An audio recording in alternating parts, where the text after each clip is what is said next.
Is he are you a ground guy striker? Or? I wrestled since kindergarten up until high school. That's it? Since fucking kindergarten? Jesus, didn't you start any earlier? What the fuck? Okay, so guys, for those of you guys who don't know, I have an academy in LA. It's called Hollywood Brazilian Jiu Jitsu. We teach Muay Thai and every aspect of the ground game. I'll tell you a little bit about Brazilian Jiu Jitsu. Jiu Jitsu, there's three elements to it. Takedown, the positional dominance, and the actual submission.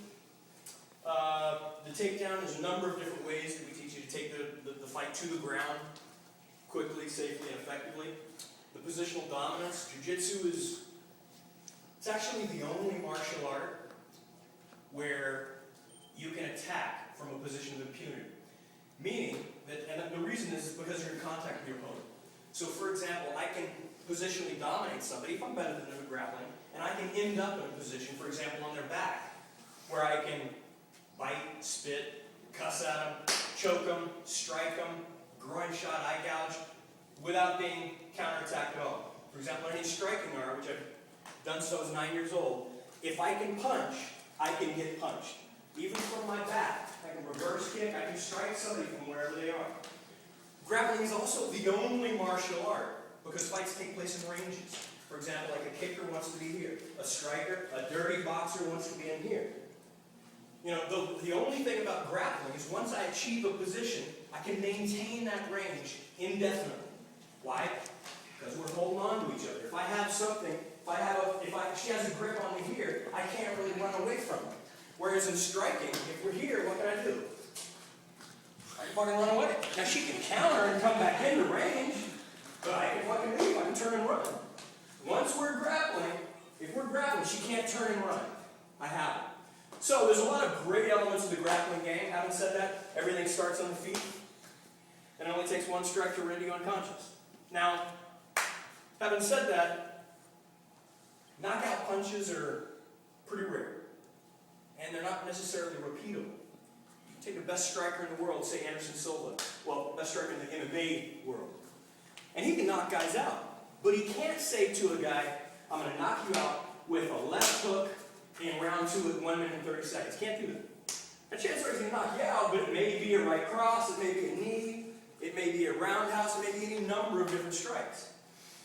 Whereas a grappler, if he's good, and the guy on the other his opponent doesn't know grappling, he can say, I'm going to take you down, pass your guard, mount you, I'm going to roll you over, and I'm going to choke you unconscious with a rear naked choke. And he can do it over and over and over again. As long as his opponent doesn't know grappling. The thing about striking, again, which I've done since I was 9 years old, you can take a 5-time Coliseum champion in Muay Thai, and you put him against a Division I strong safety from University of Texas. It's conceivable that the guy could get KO'd. Highly unlikely, but it's conceivable. If you take a good ground guy, you take a guy that has been wrestling since kindergarten, and you put him against that same striker, if the striker doesn't know the ground game, he's going to take his girlfriend off. Do anything he wants to do. And there's nothing that the guy's going to do about it. It's just unfortunate, but that's the reality behind it. So that's Jiu-Jitsu. That's what we teach in my academy. We also teach striking because striking is something you have to have. A lot of times women don't necessarily like Jiu-Jitsu because it is fairly invasive. You know, sometimes you find your head in a guy's crotch, or a guy's head is in between your tits, and some chicks look in the window and they're like, yeah, I don't want to do that stuff. I want to do this stuff. That stuff and really get a sweat going. You know, and that's a lot of times the selling point. Then they get in there and they just do a little bit of grappling, and I'll just try one round. And they grab them like, oh my God, wow, this shit's addictive. And then they end up being the people that come like twice a day, 7 days a week. You know, so it's incredibly addicting. It's a huge part of my life. And I'm here to help out with some instruction. So you guys all train on the ground? Actually, we train under Krav Maga. We train in Krav Maga. Krav Maga is an Israeli martial art. For those of you guys that don't know, it's based on quick strikes to vital organs, how to end a fight very quickly. And one of the premises of Krav Maga is, as soon as you realize there's going to be an altercation, you strike first. You know, there's always a time when guys are doing this shit. First of all, you always know a guy can't fight when he does this. are down at the side, you know? It's a little self-defense hazard for anybody, just so you know. Come over here. And we teach half the bouncers around LA as well. Anytime you're in an altercation, gesticulate with your hands like, bro, dude, I had no idea that it was your girlfriend. And you can also like turn sideways and scratch here. Dude, I had no idea. Why? Because my hand's cocked. I'm scratching my hand, but I have a blocking hand up and my hand's cocked. Boom! I can strike without going, what's up, homie? You know, my hands are at my side, the guy's just gonna crack you, you're gonna fall, right? Seems like common sense, right? 99% of all street ballers fight like this. What's up, dude? Want a piece of me? You're like, okay, that guy doesn't know what the fuck he's doing. That guy's gonna get his fucking face kicked in. Two types of dude in the bar. The dude that's like, what's up? You fucking want some of this shit? What? That dude is gonna get his fucking head wrecked in. The dude you want to worry about is like, alright, dude, let me take my watch off. Take my hat off, right? That's the dude you're like, that motherfucker knows some shit. That motherfucker's gonna clean the house.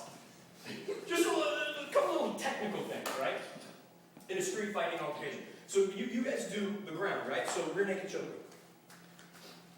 Rear naked choke. No. Let me do it. Rear naked